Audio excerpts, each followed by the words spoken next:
ஸ்ரீபிரியா வந்து 74 தான் அவங்க அறிமுகமானாங்க. முருகன் காட்டிய வழி அவங்களுக்கு எப்படி அமைஞ்சிச்சுன்னா, அவங்க வந்து ஒரு கதாநாயகி, ஆனால் வந்து ஒரு கிளாமர் கலந்த, அதாவது கவர்ச்சி கலந்த ஒரு நடிகையாக தான் பார்க்கப்பட்டாங்க. அன்னைக்கு வந்து டிஜிட்டல் மீடியா இல்லாத ஒரு பிரிண்ட் மீடியா தான் இருந்த காலகட்டத்திலேயே அப்போவே நிறைய கிசுகிசுக்கள் வந்து வரும்.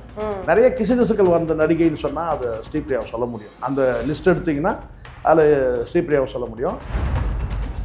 ரஜினிகாந்தோட கமலோட சேர்ந்து நிறைய படங்கள் இவங்க வந்து பண்ணாங்க. அந்த குரல் வந்து ஸ்ரீபிரியாவுக்கு வந்து ஒரு என்ன சொன்னா, ஒரு வகையான நீங்கள் சொல்கிறீங்கல்ல, ஏன் கொஞ்சம் வயசாகிடுச்சுன்னா அவங்க வந்து ஏன் கேரக்டர் ஆர்டிஸ்டாக அவங்க வந்து வரல, ஏன் அம்மா கேரக்டர் நடிக்கணும்னு கேட்டால், ஸ்ரீபிரியாவுக்கு ப்ளஸ்ஸு வந்து அந்த குரல் தான், மைனஸும் அந்த குரல் தான். 173 கமல் ரஜினி 2 பேரும் சேர்ந்து நடிக்கிறாங்கல்ல, அதில் ஸ்ரீபிரியாவுக்கு வாய்ப்பு கொடுத்தா பெரிய விஷயம். உண்மையிலேயே கொடுக்கணும்னு வேணாம். ஏன்னா டிவி சீரியலில் கூட வந்து பார்த்திங்கன்னா அவங்களுக்கு வந்து வாய்ப்பு வந்து தொடர்ச்சியாக வரல. அதுக்கு இன்னொரு காரணம் இருக்குமா, அவங்க வந்து வாய்ப்பு தேடி அலைய முடியாதுல்ல. பெரிய ஒரு காலத்தில் கொடி கட்டி பறந்தவங்க, 350 படம் நடித்தவங்க, அதை தாண்டி அவங்களுக்கு வந்து பார்த்திங்கன்னா வந்து ஒரு வாய்ப்பு தேடி அலையிற அந்த சூழல். அதுக்கப்புறம் தனிப்பட்ட வாழ்க்கையில் வந்து பார்த்திங்கன்னா அவங்க வந்து கார்த்திக்கோட வந்து லவ் அஃபெக்ஷன் ஏற்பட்டு ஒரு சலசலப்பாச்சு. அரசியல் கட்சியில் வந்து ஏதோ மக்கள் நீதி மையத்தில் வந்து ஒரு ஏதோ பொறுப்புலாம் வாங்கினாங்க, ஏதோ தலைமை பேச்சாளர், ஏதோ பொருளாளர், ஏதோ ஒரு பதவி வாங்கினாங்க. மக்கள் நீதி மையமே இப்போ வந்து உங்களுக்கு என்ன ஆச்சுன்னு தெரியும். அது திமுகவில் போய் மையமாயிடுச்சு. ஸோ அதனால் பெருசாக வந்து அவங்களுக்கு வந்து அரசியலெல்லாம் வந்து ட்ராவல் பண்ணுற அந்த இதுவும் எல்லாம் போயிடுச்சு. ஆனால் திறமையான நடிகை. அவள் அப்படித்தான ஒரு படம் இருந்துச்சு, ரஜினிகாந்த் அவர்கள். அதில் தாறுமாறான வசனம் இருக்கும். இந்த காலத்தில் அந்த மாதிரி வசனங்கள் பேசி இப்போ வந்து ரஜினிகாந்த் நடித்தார்னா வீட்டுக்கு முன்னாடி பெண்கள் வந்து போராட்டம் பண்ணுவாங்க. அந்த மாதிரியான வசனங்கள் பெண்கள் குறித்து ஒரு என்ன சொல்ற ஒரு கீழான பார்வைன்னு கூட சொல்ல முடியும்னு வச்சுங்களேன். விஓடி சினிமா நேயர்களுக்கு வணக்கம். இன்று நம்மளோட சிறப்பு நேர்காணல்ல மூத்த பத்திரிகையாளர் சேகவரா ஜெய்சங்கர் இருக்காங்க. வாங்க பேசலாம். வணக்கம். இப்போ நடிகை ஸ்ரீபிரியா வந்து முன்னால சினிமாலேயே ரொம்ப கொடிக்கிட்டு பிறந்தாங்க. கிட்டத்தட்ட ஒரு 350 படத்துக்கு மேல நடிச்சிருக்காங்க. அதுல 200 படம் நம்ம தமிழ் படத்துல நடிச்சிருக்காங்க.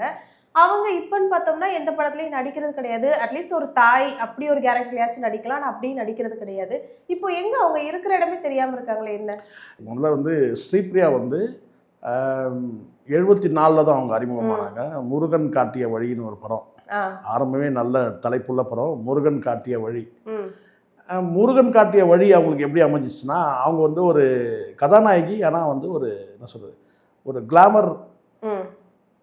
கிளாமர் கலந்த, அதாவது கவர்ச்சி கலந்த ஒரு நடிகையாக தான் பார்க்கப்பட்டாங்க. ஸ்ரீபிரியாவுக்கு அன்னைக்கு இணையாக பேசப்பட்ட ஸ்ரீதேவி. இப்போ ஸ்ரீதேவியோட பயணம் வந்து பார்த்திங்கன்னா அவங்க சின்ன பிள்ளையிலேருந்து அவங்க நடிச்சிருக்கிறாங்க. இவங்க வந்து 74 இவங்களுடைய முதல் படம். அதில் வந்து பார்த்திங்கன்னா வந்து முருகன் காட்டிய வழின்ற படத்தில் முதல்ல இருக்கும். ஆனால் ஸ்ரீதேவியோட பயணன்றது வந்து பார்த்தீங்கன்னா ஒரே சமகாலத்தில் இருந்தால் கூட, கதாநாயகியாக இருந்தாலும் கூட பார்த்தீங்கன்னா அவங்க சின்ன பிள்ளையிலேருந்து அவங்க நடிக்க ஆரம்பிச்சிருக்காங்க. அன்றைக்கி போட்டின்னு பார்த்தீங்கன்னா ஸ்ரீதேவி ஸ்ரீபிரியா அப்படி தான் இணையாக தான் வரும் இவங்க. அப்படின்னா அவங்களுக்கு அமைஞ்ச கேரக்டர்லாம் வேறு மாதிரி இருந்தது. இவங்களுக்கு அமைஞ்சது எல்லாம் வந்து பார்த்திங்கன்னா கொஞ்சம் கிளாமர் கலந்த ஒரு ஹீரோயினாக பார்க்கப்பட்டாங்க. அப்படி இருக்கும்போது பார்த்தா அதான் என்ன சொல்கிறாங்க, கனவு கன்னிகள்லாம் சொல்கிறாங்க இல்லையா, அந்த மாதிரி தான் பல. ஆனால் நல்ல கேரக்டராக எடுத்து நடித்தாங்க. அந்த படத்தில் எனக்கு வந்து பார்த்தீங்கன்னா அவள் ஒரு தொடர்கதையில் நடிச்சிருப்பாங்க. அவள் அப்படித்தான ஒரு படம் இருந்துச்சு, ரஜினிகாந்த் அவர்கள். அதில் தாறுமாறான வசனம் இருக்கும். ரஜினிகாந்த் அவருடைய வசனங்கள்லாம் பார்த்திங்கன்னா இந்த காலத்தில் அந்த மாதிரி வசனங்கள் பேசி இப்போ வந்து ரஜினிகாந்த் நடித்தார்னா வீட்டுக்கு முன்னாடி பெண்கள் வந்து போராட்டம் பண்ணுவாங்க. அந்த மாதிரியான வசனங்கள் பெண்கள் குறித்து ஒரு என்ன சொல்ற ஒரு கீழான பார்வைன்னு கூட சொல்ல முடியும்னு வச்சுங்களேன். அன்னைக்கு வந்து அப்படி தான் வந்து ரஜினிகாந்த் அவருடைய கேரக்டர் அந்த படத்தை, அவர் வில்லன் மாதிரியான ஒரு கேரக்டர் அந்த படத்தை. அவள் அப்படித்தான் வந்து வில்லன் கிடையாது, வில்லன் மாதிரியான ஒரு கேரக்டர். அது வந்து அந்த படத்தில் வந்து பார்த்தீங்கன்னா இவங்க வந்து இந்த என்ன சொல்கிறேன்னா ஒரு முற்போக்கான ஒரு பெண்ணாக நடிப்பாங்க. அவள் அப்படித்தான் படத்தில் வந்து ஒரு முற்போக்குவாதியாக நடிப்பாங்க. ஆண்கள் குறித்த அவங்களுடைய பார்வைகள்லாம் வந்து வேறு மாதிரி இருக்கும். அவங்க யாரோடமே இணங்கி போகாத மாதிரி அவங்களுடைய அந்த படத்தில் அந்த கேரக்டர் வந்து பார்த்தீங்கன்னா எந்த ஆணோடவும் வந்து பார்த்தீங்கன்னா அவங்க நம்புகிற ஆண்கள் வந்து ஏமாத்துறவங்களாக இருப்பாங்க. இவங்க யாரோட பொருந்தி இருக்காத மாதிரி ஆயிடும். அப்படி வந்து ஒரு விட்டேத்தியான ஒரு கேரக்டர் இருக்கா, நான் முற்போக்குவாதியாக இருப்பாங்க அவங்க அந்த படத்தில். அப்படி இருக்கும். அது வந்து பார்த்தீங்கன்னா வந்து பரவலாக பேசுவார். அவள் அப்படித்தான்ற படம். அதுக்கப்புறம் அடுத்தடுத்து இவங்க நடித்த ரஜினிகாந்தோட கமலோட சேர்ந்து நிறைய படங்கள் இவங்க வந்து பண்ணாங்க. ஒரு ஈக்குவலான போட்டியான, அதாவது கதாநாயகங்களுக்கு வந்து நடிப்பில் வந்து ஒரு போட்டியெல்லாம் வெளிப்படுத்துகிற மாதிரி தான் சில கேரக்டர்லாம் இருக்கும். அந்த குரல் வந்து ஸ்ரீபிரியாவுக்கு வந்து ஒரு என்ன சொன்னா ஒரு வகையான நீங்கள் சொல்கிறீங்கல்ல ஏன் கொஞ்சம் வயசாயிடுச்சுன்னா அவங்க வந்து ஏன் கேரக்டர் ஆர்டிஸ்டாக அவங்க வந்து வரல, ஏன் அம்மா கேரக்டர் நடிக்கணும்னு கேட்டால் ஸ்ரீபிரியாவுக்கு மைனஸ் வந்து பார்த்தீங்கன்னா ப்ளஸ்ஸு வந்து அந்த குரல் தான், மைனஸும் அந்த குரல் தான். ப்ளஸ்ஸு வந்து பார்த்தீங்கன்னா அந்த டைமில் வந்து பார்த்தீங்கன்னா வந்து ஒரு என்ன சொல்ற ஒரு துடிப்பான பெண், ஒரு துடுக்கான பெண்ணுக்கு வந்து அந்த குரல் வந்து கரெக்டாக ஸ்ரீபிரியாவோட குரல் இருந்துச்சு. இப்போ மற்றவங்க குரல்லாம் நீங்கள் பார்த்தீங்கன்னா இப்போ சுஜாதா சமகாலத்தில் வந்தவங்க தான் சுஜாதா கூட சொல்ல முடியும்னுச்சுல, வயசில் கொஞ்சம் வித்தியாசம் இருக்கலாம். ஆனால் அந்த சுஜாதாலாம் வந்து பார்த்தீங்கன்னா அவங்களுடைய குரல் வந்து பார்த்தீங்கன்னா அவங்க அம்மாவாக அடாப்ட் ஆகிட்டாங்க ஈஸியாக. பட்டு ஸ்ரீபிரியாவில் வந்து பார்த்தீங்கன்னா அந்த அம்மா கேரக்டருக்குள்ள போக முடியல. அது காரணம் என்னன்னு கேட்டிங்கன்னா இவங்க எடுத்து நடித்த அந்த கேரக்டர்கள் இவங்களை வந்து பார்த்தீங்கன்னா வந்து பலரும் வந்து பார்த்தீங்கன்னா அந்த ஒரு கிளாமர் கலந்த ஒரு கதாநாயகியாகவே பல படங்களில் காட்டிட்டாங்க. அது வந்து பல படங்கள் சொல்ல முடியாது. உதாரணத்துக்கு நீங்கள் வந்து பில்லா எடுத்துக்கின்னு வச்சுங்களேன், அதில் பில்லால் அவங்க பண்ணுறது இது மாதிரி நிறைய படங்கள் வந்து இருந்து. அப்புறம் ஆட்டுக்கார அலமையெல்லாம் வந்து பார்த்தீங்கன்னா கிளாமர் இல்லைனாலும் கூட வந்து பார்த்தீங்கன்னா ஒரு கிராமத்து பெண்ணாக நடித்தாலும் வந்து பார்த்தீங்கன்னா துடுக்காக பேசக்கூடிய ஒரு பெண்ணா அப்படின்ற மாதிரி. அதாவது ஒரு பெண்களுக்கு வந்து பார்த்தீங்கன்னா வந்து ஸ்ரீபிரியாவை எதனால் பிடிச்சதுன்னா இப்படி தான் பிடிச்சிது. என்னென்னு கேட்டால் ஒரு துடுக்கான பெண். அப்போ யாரை கூப்பிடலாம், ஸ்ரீபிரியாவை கூப்பிடுங்க அப்படின்னு சொல்ல. ஐயோ கதறி கண்ணீர் வடிக்கிற காட்சியில் வந்து இப்போ வந்து ஸ்ரீபிரியா கூப்பிடா அது வந்து முடியாது. அந்த காலத்தில் இங்கே ஜெயலலிதா அவர்கள் எடுத்துட்டா கூட பார்த்தீங்கன்னா ஸ்ரீபிரியா மாதிரியான குரல் தான் அவங்களுக்கு கூட கிட்டத்தட்ட. ஆனாலும் வந்து பார்த்தீங்கன்னா பெரும்பாலும் அந்த அழுது நடிக்கக்கூடிய அந்த காட்சிகள் இருக்குல்ல, அதில் வந்து பார்த்தீங்கன்னா அவங்க நிறைய படங்களை வந்து நடிச்சிருப்பாங்க. இந்த ஸ்ரீபிரியாவுக்கு வந்து பார்த்தீங்கன்னா அது வந்து இருந்தது, ஆனால் குறைவாக இருந்துச்சு. பெரும்பாலும் வந்து பார்த்தீங்கன்னா வந்து ஒரு தனியாக போராடக்கூடிய பெண்ணா நிறைய படங்கள் சொல்ல முடியும். ரஜினிகாந்தோட சேர்ந்து நடித்த படங்களும் சரி, கமலோட சேர்ந்து நடித்த படங்களும் சரி, ஒரு துடுக்கான பெண்ணாக வந்து ஒரு கிளாமர் கலந்த ஒரு கதாபாத்திரத்தை நடிச்சதுனால அவங்களுக்கு வந்து பார்த்தீங்கன்னா ஃப்யூச்சரில் வந்து வாய்ப்புகள் இல்லாத ஒரு சூழ்நிலையில் வந்து பார்த்தீங்கன்னா அவங்க வந்து ஒரு கேரக்டர் ஆர்டிஸ்ட்டாக அவங்க வந்து போக முடியல. இப்போவும் கூட பார்த்தீங்கன்னா அவங்களுடைய வந்து ஏதாவது ஒரு படத்தில் வந்து ஏதாவது நடித்தா கூட வந்து பார்த்தீங்கன்னா ஒரு அம்மாவாக வந்து ஏற்றுக்கிற அளவுக்கு இன்றைக்கி ரசிகர்களுக்கு வந்து பார்த்தீங்கன்னா அந்த காலத்து ரசிகர்களும் சரி வந்து பார்த்தீங்கன்னா கிடையாது. இதே மற்ற நடிகைகள் வந்து சமகாலத்தில் நடித்த பல நடிகைகள் வந்து அம்மா கேரக்டர்லாம் நடிச்சிருக்கிறாங்க. ஆனால் வந்து ஸ்ரீபிரியா வந்து அம்மா கேரக்டரில் பொருத்தி பார்க்குற அளவுக்கு இங்கே வந்து ஆர்டிஸ்டில் அவங்களுக்கும் வந்து பார்த்தீங்கன்னா அதில் பெருசாக அம்பிகாலாம் நீங்கள் எடுத்துங்க, அம்பிகா கூட ஒரு காலத்தில் வந்து பார்த்தீங்கன்னா அம்மா ரோலில் நடிக்க வந்துட்டாங்க. உங்களுக்கு தெரியும் நினைக்கிறேன், அவன் இவன் படத்தோடு நடிச்சாங்க. பட்டு அதில் ஒரு ரப்பிஷான கேரக்டராக தான் இருக்கும். ஒரு என்ன சொன்னால் ஒரு ஹார்டான ஒரு லேடியாக தான் இருக்கும், பீடிலாம் பிடிக்கிற மாதிரிலாம் கூட இருக்கும் அந்த படத்தில். அந்த கேரக்டர்லாம் வந்து ஸ்ரீபிரியாட்ட கொடுத்தா அடித்து தூக்கியிருப்பாங்க. அவன் இவன் படத்தில் நீங்கள் பார்த்துருப்பீங்க. அது வந்து அம்பிகா வந்து பார்த்தீங்கன்னா சிகரெட் பிடிக்கிற மாதிரி பீடி பிடிக்கிற மாதிரி தான் இருக்கும். ஆனால் அந்த கேரக்டர்லாம் வந்து பார்த்தீங்கன்னா வந்து ஸ்ரீபிரியா கொடுத்தா வேற லெவலில் அடித்து பண்ணுவாங்க. பட்டு திறமையான நடிகை. ஆனால் அடுத்த வாய்ப்பு இப்படி ஒரு பார்வை இருக்கலாம். ஸ்ரீபிரியானா ஒரு கிளாமர் ஆர்டிஸ்ட் அவங்க அப்படின்னு கூட ஒரு ஆளை கடந்து கிளாமர் ஆர்டிஸ்டா இருந்தாலும் ஃபியூச்சர்ல அவங்களுக்கு சினிமா இதுல வாய்ப்பு இல்லை. எனக்கு தெரிஞ்சிருக்கு அவங்க வந்து அதுக்கப்புறம் இந்த டிவி சீரியல்லாம் வந்து தேவையில்லாமல் அவங்க இது பண்ணிட்டாங்கன்னு நினைக்கிறேன். ஒரு டிவி சீரியல்லாம் கூட வந்தாங்க. அதே மாதிரி டிவியில் வந்துட்டாங்க. அந்த மாதிரி திடீர்னு வந்துட்டு குஷ்போடு சேர்ந்து ஏதோ சின்ன பாப்பா பெரிய பாப்பான்னு சொல்லி ஒரு இது பண்ணாங்கல்ல. டிவி சீரியலில் கூட வந்து பார்த்திங்கன்னா அவங்களுக்கு வந்து வாய்ப்பு வந்து தொடர்ச்சியாக வரல. அதுக்கு இன்னொரு காரணம் இருக்குமா, அவங்க வந்து வாய்ப்பு தேடி அலைய முடியாதுல்ல. பெரிய ஒரு காலத்தில் கொடி கட்டி பறந்தவங்க, 350 படம் நடித்தவங்க, தமிழ்லே 200 படம் நடித்தவங்க. அதில் நடித்த படங்கள் எல்லாமே வந்து பார்த்தீங்கன்னா இது துணை பாத்திரங்கள்லாம் ரொம்ப ரேர் தான். பெரும்பாலும் வந்து ஹீரோயின் அந்த மாதிரி தான். அவங்க நடித்த படங்கள்லாம் ரஜினி, கமல், சிவாஜி இந்த மாதிரி பெரிய பெரிய ஆர்டிஸ்டோட. அப்போது ஒரு ஸ்டேஜுக்கு மேலே அவங்க வந்து வாய்ப்பு தேடி வந்து பார்த்தீங்கன்னா ஒரு சினிமா கம்பெனியில் போய் பண்ண முடியுமா, வாய்ப்பு கொடுத்தா அவங்க நடிப்பாங்க. விஜயகாந்த் வரைக்கும் கூட ஒரு படத்தில் வந்து அவங்க வந்து விஜயகாந்த் கூட ஒரு ஜோடியாக கூட நடிச்சிருக்கிறாங்க ஒரு படத்தில். அப்படிங்கும்போது அதை தாண்டி அவங்களுக்கு வந்து பார்த்திங்கன்னா வந்து ஒரு வாய்ப்பு தேடி அலையிற அந்த சூழல். அதுக்கப்புறம் தனிப்பட்ட வாழ்க்கையில் வந்து பார்த்திங்கன்னா அவங்க வந்து கார்த்திக்கோட வந்து லவ் அஃபெக்ஷன் ஏற்பட்டு அதுக்கப்புறம் வந்து நான் சொல்கிறது சிவகுமார் பையன் நடிச்சிட போகிறீங்க, கார்த்திக்கு நவரசன் நாயகன் இருக்காருல்ல, அவங்களோட வந்து காதல் வயப்பட்டு அது ஒரு பெரிய ஒரு என்ன சொன்னேன் ஒரு சலசலப்பாச்சு. இவங்க போய் அவங்க போய் வந்து பண்ணி ஒரு ஏமாற்றிட்டாரு அது பண்ணுறாரு இது பண்ண சொல்லிட்டு அது வந்து பார்த்தீங்கன்னா இவங்களுக்கு கொஞ்சம் இமேஜ் கொஞ்சம் இதுவாச்சு. ஏன்னா கார்த்திக் வந்து இவரோட வயசு குறைவானவர் தான். பட் அவங்களுக்கு அந்த டைமில் வந்து பெரிய அவங்களுக்குள்ள தள்ளுமுலாச்சு. அதுக்கப்புறம் லைஃப்பில் ஃபேமிலியில் செட்டில் ஆகிட்டாங்க. ஒரு மேரேஜ் பண்ணிக்கிட்டாங்க வேற ஒருத்தர். அதுக்கப்புறம் இப்போ லைஃப்பில் செட்டில் ஆகிட்டாங்க, அவ்வளோதான் பெருசாக. அதுக்கப்புறம் அரசியல் கட்சியில் வந்து ஏதோ மக்கள் நீதி மையத்தில் வந்து ஒரு ஏதோ பொறுப்புலாம் வாங்கினாங்க, ஏதோ தலைமை பேச்சாளர், ஏதோ பொருளாளர், ஏதோ ஒரு பதவி வாங்கினாங்க. மக்கள் நீதி மையமே இப்போ வந்து உங்களுக்கு என்ன ஆச்சு தெரியும், அது திமுகவில் போய் மையமாயிடுச்சு. ஸோ அதனால் பெருசாக வந்து அவங்களுக்கு வந்து அரசியலெல்லாம் வந்து ட்ராவல் பண்ணுற அந்த இதுவும் எல்லாம் போயிடுச்சு. ஆனால் திறமையான நடிகை, அதில் இன்னும் சந்தேகம் இல்லை. ஆனால் ஒரு இடத்துல, இந்த இடத்துல நான் ஒரு விஷயத்தை நான் குறிப்பிடுறேன். அந்த டைமில் வந்து பார்த்திங்கன்னா, இப்போ நெகட்டிவ் பக்கங்களை வந்து நம்ம பேசி அது ஒன்றும் ஆகப்படுற நெகட்டிவ் பக்கம் எல்லாருக்கும் இருக்க தான் செய்யும். எல்லா நடிகைகளுக்கும் நிறைய நெகட்டிவ் பக்கம் இருக்குது. பிரிண்ட் மீடியாவில் இருந்தவங்களுக்கு அந்த காலத்தில் தெரியும். கேட்டால் அந்த காலத்தில் வந்து பார்த்தீங்கன்னா நிறைய கிசுகிசுக்கள் நிறைய வரும்.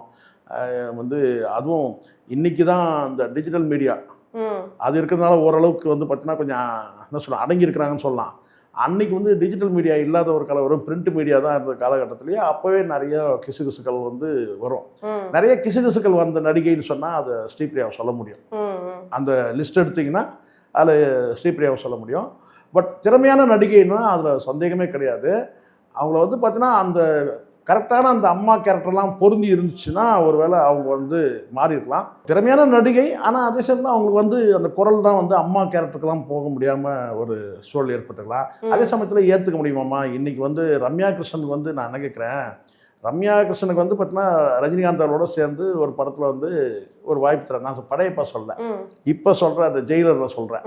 பட் அந்த கேரக்டர்லாம் வந்து பார்த்திங்கன்னா ஸ்ரீபிரியா வந்து நடிக்கலாம். ஆனால் வந்து ஸ்ரீபிரியான்னு சொன்னாலே வந்து அந்த கிளாமர் பார்வை வந்து வர்றதுனால அதனால் வந்து தவிர்த்து இருக்கலாம். பட் ஏதாவது ஒரு 2 படம் பொருந்தி இருந்துச்சுன்னு வச்சுக்கோங்களேன் அவங்களுக்கு, அப்போ அவங்களுக்கு தொடர்ச்சியாக அவங்களுக்கு வந்து வாய்ப்பு வந்துருக்கும். அந்த கேரக்டர் நடிக்கக்கூடியவங்க தான், அந்த கேரக்டராக தன்னை மாற்றிக்கூடியவங்க தான் வந்து இல்லை. ஆனால் அவங்க எடுத்து நடித்த படம் பரவலாக வந்து பார்த்திங்கன்னா எல்லாம் நல்ல படம். வாழ்வை மாயத்தில் வந்து நீங்கள் ஸ்ரீதேவிக்கு வந்து முக்கியமான கேரக்டர் இருந்தாலும் பார்த்தீங்கன்னா அதே ஈக்குவலாக வந்து பார்த்திங்கன்னா வந்து ஸ்ரீபிரியாவுக்கு அந்த படத்தை இருக்கு. ஆனால் பேசப்பட்டது எல்லாமே வந்து பார்த்திங்கன்னா ஸ்ரீதேவி பற்றி தான் பேசுவாங்க. பிரதானமாக பேசுறது ஸ்ரீதேவி பற்றி தான் அந்த படம். ஆனால் வந்து ஸ்ரீபிரியாவுக்கும் வந்து பார்த்திங்கன்னா அந்த படத்தில் ஒரு முக்கியமான ஒரு கேரக்டர், ஒரு அனுதாபத்தை பெறக்கூடிய ஒரு கேரக்டர் தான் இருக்கும்னு வச்சுக்கோங்களேன் அந்த படத்தை. அதனால் கொடுக்குற கேரக்டரை எடுத்து நடிக்கிறவங்க ஸ்ரீபிரியா. பட் அதான் சொல்கிறேன், ஒரு ஸ்டேஜ் தாண்டும் போது பார்த்திங்கன்னா அவங்க வந்து சரியான வந்து படங்கள் அமையலை. இந்த அடுத்த கேரக்டர் ஆர்டிஸ்டாக அல்லது ஒரு அம்மா கேரக்டரா, அக்கா கேரக்டரா, அந்த மாதிரி வரும்போது அது சரியான கேரக்டர் உங்களுக்கு அமையலைன்னு நான் நினைக்கிறேன். அதனால தாண்டி இந்த கொஞ்சம் இரிட்டேட்டாக இருக்கும் இந்த சின்ன பாப்பா பெரியப்பான்னு சொல்லிட்டு ஒரு டிவி ஷோ. நான் நினைக்கிறேன் அதுதான் தப்புன்னு நினைக்கிறேன் அவங்க பண்ணது. அது ஒரு வேளை இல்லைன்னா இன்னைக்கு இந்த மாமியார் கேரக்டர்லாம் பண்ணுறாங்கல்ல இந்த டிவி சீரியலில் பல பேர் வில்லி மாதிரி, அதெல்லாம் அடித்து தூக்கி இவங்க பிச்சை எடுக்கணும் ஆக்டிங்கில் இந்த ஸ்ரீபிரியா கிட்ட. இப்போ நடிக்கிற இந்த அம்மா நிறைய பேர் நடிக்கிறாங்களேம்மா, அந்த குறிப்பிட்டு சொன்னால் அவங்களுக்கு கஷ்டப்பட போகிறீங்க. இந்த சுஜா சந்திரன் இந்த மாதிரி சில பேர்லாம் நடிக்கிறாங்கல்ல ஒரு மிடுக்கான மாமியார் கேரக்டருக்கு, அதெல்லாம் வந்து பார்த்தீங்கன்னா தூக்கி அடிச்சிருவாங்க யார் ஸ்ரீபிரியா அந்த மாதிரி வந்து. ஆனால் வந்து அதுக்கும் வாய்ப்பு இல்லை. ஒருவேளை அவங்க நடிக்கல நான் நினைக்கிறேன். ஒருவேளை வாய்ப்பு கேட்டு போகாமலாம் இருக்க மாட்டாங்க. பட்டு இவங்க வந்து இவங்க விரும்பி இருக்க மாட்டாங்க நான் நினைக்கிறேன். தவிர்த்துருக்கலாம் ஒருவேளை, நான் நினைக்கிறேன். சரியாக தெரியல எனக்கு. ஏன்னா நடிக்கவே தெரியாத பல பேரை வந்து நான் பார்க்குறேன். பேரளவுக்கு வந்து பார்த்தீங்கன்னா அங்கே வந்து மாமியார் ரோலு, ஒரு மிடுக்கான அம்மா ரோலு, குடும்பத் தலைவர் ரோல் பண்ணுறாங்க இல்லையா, ஊறப்பட்ட அந்த பவுடர்லாம் வந்து அப்பிக்கிட்டு வந்து, அதுக்கெல்லாம் அவசியமே இல்லை. சும்மா ஒரு விசிட் பண்ணாங்கனாலே வந்து பார்த்தீங்கன்னா அந்த கேரக்டரை வந்து பார்த்தீங்கன்னா அடித்து தூள் கலப்புவாங்க ஸ்ரீபிரியா. பட்டு அவங்க விரும்பல நான் நினைக்கிறேன். ஒரு வேளை அப்படி இருக்கலாம். கமல் அவர்களோட வந்து அவங்க நடிச்சிருக்காங்க அப்படிங்கிறது சொல்லியிருந்தீங்க. அப்போ ரஜினி அவங்களோட எதுவும் படம் நடிச்சிருக்காங்களா? அதான் பில்லா தான் நான் சொன்னேன். பில்லா படம் தான் வந்து சரிக்கும். அதுக்கப்புறம் வந்து பார்த்தீங்கன்னா வந்து ரஜினிகாந்தரோட வந்து பார்த்தீங்கன்னா பில்லா படம் சொல்லலாம். அன்னை ஒரு ஆலயம் சொல்லிட்டு ஒரு படம், யானை வச்சு ஒரு மையப்படுத்தி தேவர் ஃபிலிம்ஸு, அந்த படத்தில் வந்து நடிச்சிருப்பாங்க. பிளாக் அண்ட் ஒயிட்டில் நம்ம நிறைய சொல்ல முடியும். அதுதான் நான் சொல்லிட்டேன், அவள் அப்படித்தான் சொல்லிட்டேன்ல.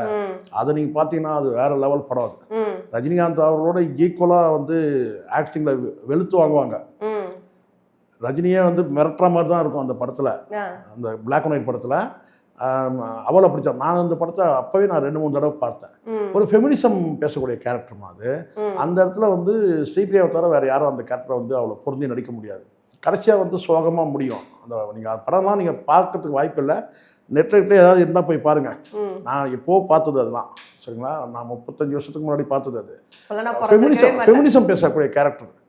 இப்போது சொந்த காலில் நிற்கிறன்ற அந்த பெண்கள் இருக்காங்க பார்த்தீங்களா, அந்த மாதிரி பெண்கள் வந்து பார்த்திங்கன்னா அவளை பிடித்தாங்கள ஸ்ரீபிரியா ஒரு கேரக்டர் வந்து நிஜத்தில் நிறைய கேரக்டர் அந்த மாதிரி இருக்கும். இப்போ கூட இந்த காலத்தை கூட ஸ்ரீபிரியாவோட அந்த அவளை பிடித்தான கேரக்டரில் இன்றைக்கும் வந்து நிறைய பேர் இருக்கிறாங்க. அது கடைசியில் சோகமாக முடிச்சிருவாங்க. அந்த படம் கிளைமேக்ஸில் வந்து நல்ல ஸ்கிரிப்ட், நல்ல ஸ்கிரிப்ட், நல்ல படம். அந்த படத்தெல்லாம் நடிக்கிறது துணிச்சல் வேணும். அது வந்து பண்ணாங்க. ரஜினியோட சேர்ந்து நிறைய படங்கள் சொல்ல முடியும். வந்து கலர், அதாவது ஈஸ்பன் கலர் காலத்தில் கூட நிறைய படங்கள் வந்து நடித்தாங்க. அதில் ரொம்ப டாப்பாக பேசப்பட்டதுன்னா இன்றைக்கி இது பில்லா தான். பில்லாவில் ஒரு முக்கியமான ஒரு கேரக்டர் அவங்க பண்ணுவாங்க. அது மாதிரி வந்து இன்னும் நிறைய படங்கள் நம்மளால் சொல்ல முடியும். பைரவியில் சேர்ந்து நடித்தாங்க. அதில் வந்து அனுதாபம் பெறக்கூடிய ஒரு கேரக்டர் மாதிரி தான் வந்து. அது மாதிரி வந்து நிறைய படங்கள் நம்ம வந்து சொல்ல முடியும். எனக்கு வந்து என்னென்னா ஒரு சம்பவம் மட்டும் சொல்லுவாங்க. அந்த டைமில் வந்து ரஜினிகாந்த் அவர் ரொம்ப அப்செட்டாக இருந்தபோது பர்சனலாக, அதாவது ஏதோ மைண்ட் கொஞ்சம் ப்ராப்ளம் ஆகிட்டு கொஞ்சம் நாள் வந்து ஒரு என்ன சொல்கிறது, கொஞ்சம் வந்து ஒரு சமநிலை தவறு சொல்ல, நம்ம அப்படி பைத்தியங்கன்னு சொல்லிடக்கூடாது, தப்பாயிரும். ஒரு சமநிலை தவறிய ஒரு காலகட்டம், ஒரு அன்ஸ்டேபிளாக இருந்தார் ஒரு காலகட்டத்தில். யார்? ரஜினி அவர்கள். மனநிலை சரியில்லாத ஒரு மாதிரி இருந்த சைடில் அந்த டைமில் வந்து பார்த்திங்கன்னா ரஜினிகாந்தை காப்பாற்றினதே வந்து பார்த்திங்கன்னா ஸ்ரீபிரியா தான். இதை வந்து பலமுறை வந்து ரஜினிகாந்தரோட வந்து பதிவு பண்ணுங்க. அப்போ வந்து பாலச்சந்தரே வந்து எங்கேயோ ஒரு பதிவு பண்ணாமல் ஞாபகம் என்னென்னு கேட்டால், அந்த டைமில் வந்து பார்த்திங்கன்னா இவர் வந்து ஒரு அன்ஸ்டேபிளாக இருக்கும்போது, இத்தனைக்கும் மன வாழ்க்கையில் இருக்கிறாரு, ஒரு அன்ஸ்டேபிளாக இருக்கும்போது பார்த்திங்கன்னா அப்போ வந்து ஆஸ் எ ஃப்ரெண்டாக வந்து ஸ்ரீபிரியா தான் வந்து பார்த்திங்கன்னா அவர் வந்து பராமரித்தாங்க, அவரை பார்த்துக்கிட்டாங்க. அது ஒரு காலகட்டம். அதாவது இதெல்லாம் வந்து அந்தந்த காலகட்டத்தில் அவங்க கடந்து போயிடலாம், அவங்களுக்கு வாழ்க்கை தனித்தனியாக இருக்கிறதுனால. ஆனாலும் வந்து ரஜினிகாந்த் அவர்கள் வந்து பார்த்திங்கன்னா வந்து இவங்க வந்து அந்த டைமில் வந்து மெயின்டைன் பண்ணது, அதாவது கட்டினா வச்சு கவனித்து ட்ரீட்மெண்ட்லேருந்து எல்லாத்துக்கும் கொடுத்து அவரை வந்து பாதுகாத்தது வந்து ஸ்ரீபிரியான்னு ஒரு தகவல் இருக்குது. ஸோ நிறைய பாசிட்டிவாக நிறைய அந்த அம்மாவை பற்றி நிறைய பேச முடியும் நம்ம. மற்றபடி இந்த சினிமாவில்ன்றது ஒரு பொதுவானதுமா, இந்த கிசுகிசுன்றதெல்லாம் வந்து எப்போவுமே உண்டு தான்.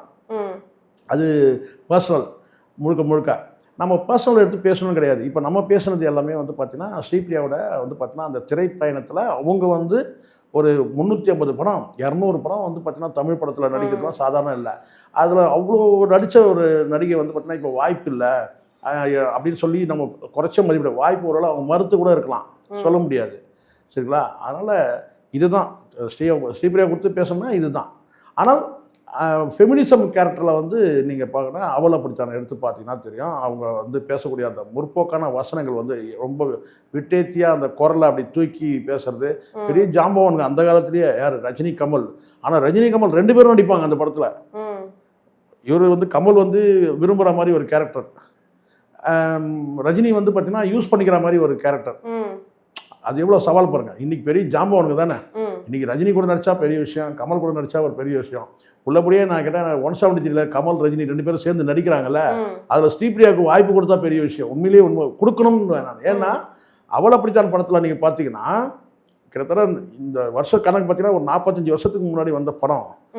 2 பேருமே பார்த்தீங்கன்னா கமல் வந்து லவ் பண்ணுற மாதிரி இருப்பார். யார் லவ் பண்ணுவார்? யாருன்னா ஸ்ரீபிரியாவை. ரஜினி வந்து பார்த்தீங்கன்னா யூஸ் பண்ணிக்கணும்னு நினைப்பார். அவரையும் வந்து ரஜினியும் வந்து பார்த்தீங்கன்னா இவங்க வந்து திட்டி விட்டுருவாங்க, அதை ஏற்றுக்க மாட்டாங்க, சரிங்களா? அவாய்ட் பண்ணுவாங்க. கமல் வந்து பார்த்தீங்கன்னா ஒரு கட்டத்தில் முதல்ல அவாய்ட் பண்ணுவாங்க, அதுக்கப்புறம் வந்து சரின்னு சொல்லி இறங்கி போகும்போது அவர் வந்து கமல் வேற ஒரு முடிவு எடுத்துருவார். வேற ஒரு பொண்ணை வந்து இவங்க வந்து பொருந்த மாட்டாங்க, மன வாழ்க்கைக்கு பொருந்த மாட்டாங்கன்ற மாதிரி ஒதுக்கிடுவாங்க. அப்போ அவங்க வந்து விரக்தியாக என்ன செய்வாங்க, ஒரு கட்டத்தில் வந்து காரை விட்டு இறங்கிடுவாங்க. ரொம்ப நல்ல படம் அது, ரொம்ப நல்ல படம். அன்னைக்கு சவால் விட்டு 2 பேருக்கும் சவால் விட்டு நடித்த நடிகை. பல பேர் நடிச்சிருக்கலாம், ஒன்று கமல் கூட நடிச்சிருப்பாங்க இல்லையா, வந்து பார்த்தீங்கன்னா ரஜினியோட நடிச்சிருப்பாங்க. ஆனால் அந்த சவாலாட்டு 2 பேரோட சேர்ந்து நடித்ததுன்னா அது உள்ளபடியே நம்ம சொல்ல முடியும். சில நடிகைக்கு மட்டும்தான் அந்த காலத்தில். அதில் ஸ்ரீபிரியா ஒரு ஆள், ஸ்ரீதேவி கூட நடிச்சிருக்காங்க. 2 பேர்கிட்டையும் வந்து ஒரே படத்தில் 2 பேருக்கும் நடித்தவங்களாம் இருக்கிறாங்க இல்லை. ஏன் ஸ்ரீவித்யாவே எடுத்துங்களேன், வந்து முதல் படமே வந்து பார்த்திங்கன்னா வந்து அபூர்வ ராகங்கள். அதில் வந்து பார்த்திங்கன்னா வந்து கமல் நடிப்பார், ரஜினியும் நடிப்பார். ரஜினி வந்து ஹஸ்பண்ட் கேரக்டர், சின்ன கேரக்டர் தான். கமல் படம் முழுக்க வருவாங்க. அந்த மாதிரி ஒரு குறிப்பிட்ட வந்து இந்த ஸ்ரீவித்யா, ஸ்ரீதேவி, ஸ்ரீபிரியா இவங்க தான் வந்து 2 ஒரே பட சூப்பர் ஸ்டார்கள் வந்து 2 ஸ்டார் கூட சேர்ந்து, மெகா ஸ்டார் கூட சேர்ந்து படத்தில் பயணிச்சதுன்றது ஒரு ப்ளஸ் அது. தங்களின் பல்வேறு கருத்துக்களை பகிர்ந்து. நன்றிங்க.